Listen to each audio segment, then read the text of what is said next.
Hello, bienvenue sur ma chaîne, je suis Ivaïna et je veux qu'on réalise ensemble ce ponytail que vous voyez à l'image.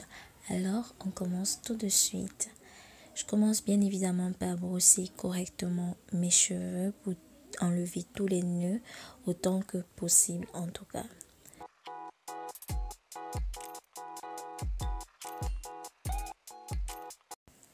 Ensuite, j'utilise un peigne à queue pour pouvoir diviser ma tête en deux parties pour travailler par section en fait.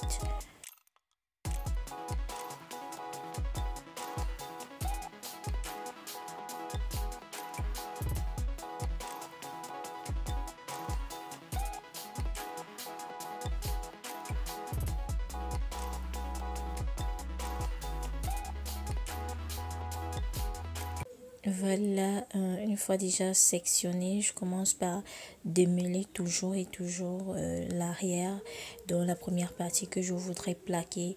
Ensuite, je mets un peu d'huile pour pouvoir mieux hydrater et je repeigne encore une fois de plus. Puis, je prends mon gel. Vous pouvez utiliser un gel de votre choix, mais qu'il soit de bonne qualité, comme j'ai l'habitude de le dire, afin qu'il ne laisse pas des résidus sur vos cheveux. Donc j'applique le gel comme ça se voit à l'image. Et ensuite avec une brosse à poils de sanglier, je viens plaquer en passant ma main. Donc je brosse et puis je passe la main. Vraiment la main chez moi c'est indispensable. Je passe toujours la main. Puis j'utilise ma fronde pour attacher. Voilà, on va passer à la devanture.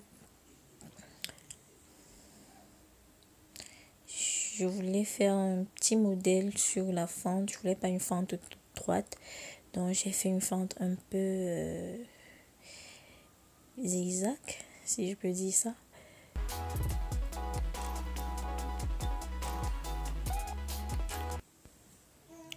Comme d'habitude, je démêle partie par partie. Parce que vraiment, moi je pense que pour que votre chignon, votre ponytail soit bien plaqué, il ne faut pas qu'il y ait de nœuds. Et donc vraiment je démêle autant que possible. À chaque fois qu'il est nécessaire, je le fais. J'ajoute là le gel et puis comme j'ai fait à l'arrière avec ma brosse à poils de sanglier, je brosse et je passe avec la main pour essayer de bien aplatir. J'ajoute le gel, je brosse vraiment. Vous le faites en fonction de comment vous le sentez. Si vous avez les cheveux totalement nappis, je pense que vous aurez besoin d'un peu plus de gel quand même.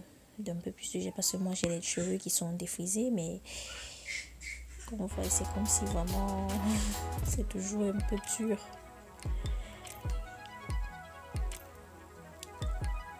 Bon voilà, les images parlent d'elles-mêmes.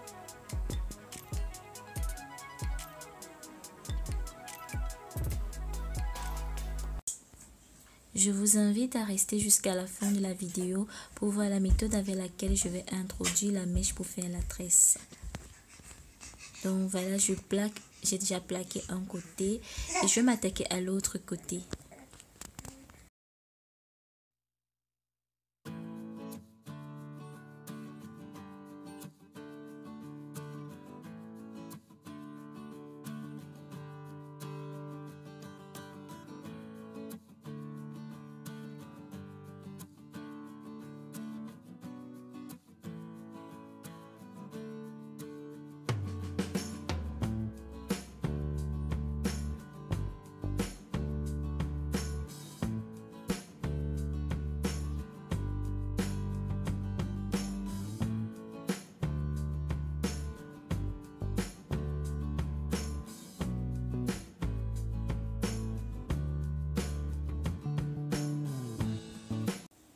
Voilà, je mets également le gel sur la partie du milieu pour pouvoir bien plaquer parce que là c'était vraiment un peu debout là et puis bon, ça c'était pas joli, donc n'oubliez pas ce petit détail.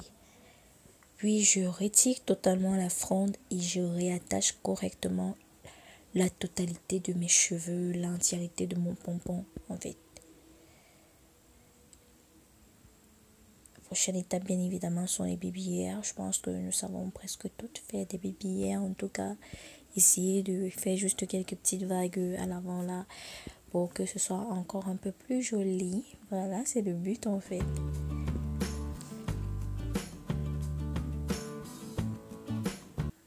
Donc c'est ce que je fais mes baby hairs. Tout ça.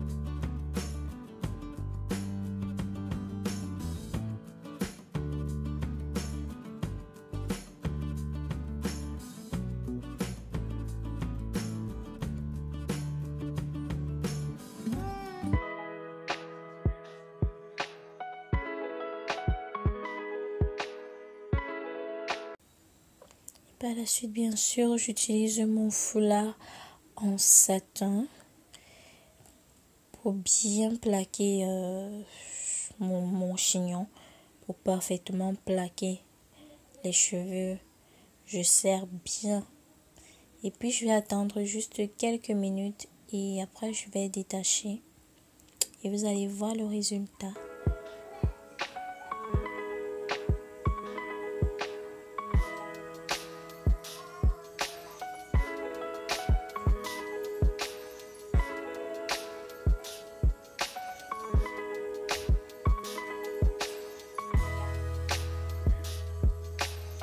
Bon, nous sommes revenus et là, voilà, vous voyez comment ça a bien plaqué, non?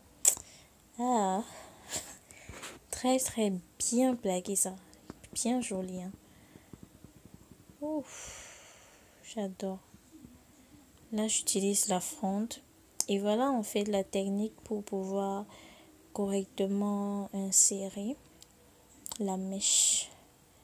Là, j'attrape cette mèche comme ça pour ne pas... Je vais dire comment, pour que la fronde pour qu'elle n'attrape pas la fronde et après ça me dérange, donc je préfère plier de telle sorte que ce soit totalement dans ma main pour passer la fronde plusieurs fois.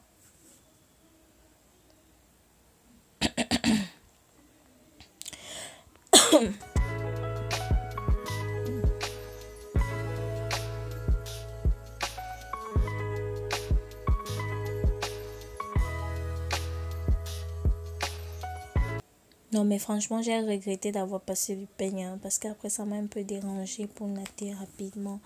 Si votre mèche est neuve également, vous laissez juste comme ça, il n'y a pas à passer de nouveau le peigne dessus parce que ça tire encore quelques mèches donc. Bien sûr que je retire un bout pour pouvoir avoir de quoi couvrir mon élastique. Là je divise la mèche en 3.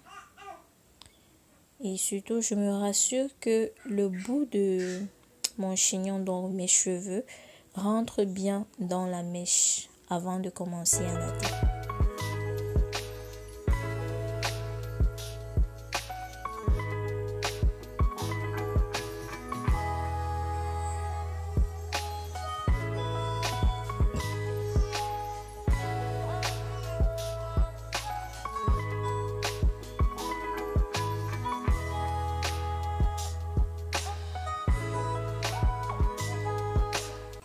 Je rajoute la mèche parce que je veux que ma tresse soit un peu plus longue. Et vraiment, en fonction de la longueur que vous voulez, vous rajoutez juste la mèche jusqu'à obtenir cette longueur-là. Ou bien vous pouvez couper la mèche de telle sorte que une seule fois, vous puissiez atteindre la longueur désirée. Voilà, j'augmente à nouveau et puis je continue de tresser.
Bon, je vais utiliser le bout que j'ai laissé précédemment pour rouler autour de l'élastique pour que le rendu soit beau. Et voilà, c'est en fait comme ça qu'il faut faire. Faut pas laisser juste l'élastique derrière, c'est pas joli joli.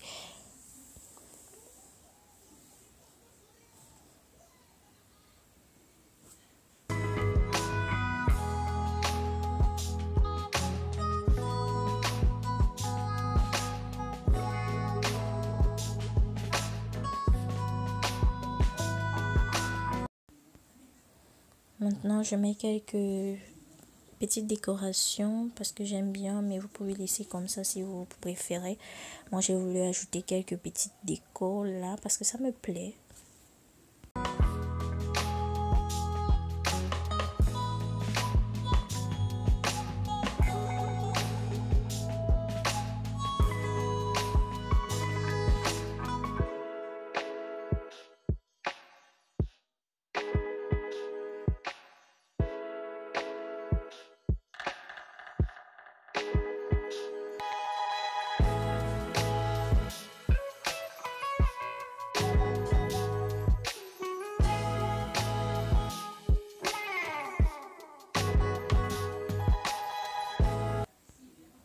Et bien sûr, après, je mets mes boucles en cerceau. En tout cas, pour moi, les boucles qui pendent avec les chignons, c'est beaucoup plus joli parce que je trouve qu'avec les pointes, ça ne ressort pas vraiment le visage, ça ne ressort pas bien la coiffure. Ça, c'est mon avis personnel. Maintenant, c'est à vous de voir comme vous. Bon, voilà le look final. J'aime beaucoup. Ça m'a bien plu de réaliser ce chignon. Je trouve que c'est joli. Dites-moi ce que vous en pensez en commentaire. Et je vous invite aussi à le réaliser un matin, peut-être pour aller au boulot, pour aller en cours. Peu importe. En tout cas, c'est petit budget parce qu'ici, on est petit budget pour les soins, pour la coiffure. Vraiment, je vous montre mes petits secrets. En tout cas, si vous avez aimé, mettez un like. N'hésitez pas également à vous abonner à ma chaîne et activer la cloche de notification pour être informé à chaque fois que je posterai une nouvelle vidéo. Moi, je suis contente d'avoir fait cette coiffure avec vous. Dites-moi si vous avez reproduit et si vous avez également réussi. Bref, laissez un commentaire. Merci infiniment pour ceux qui s'abonnent et ceux qui me soutiennent également, même avec les messages. C'est très gentil. Moi, je vous dis au revoir. Et on se retrouve une autre fois dans une prochaine vidéo.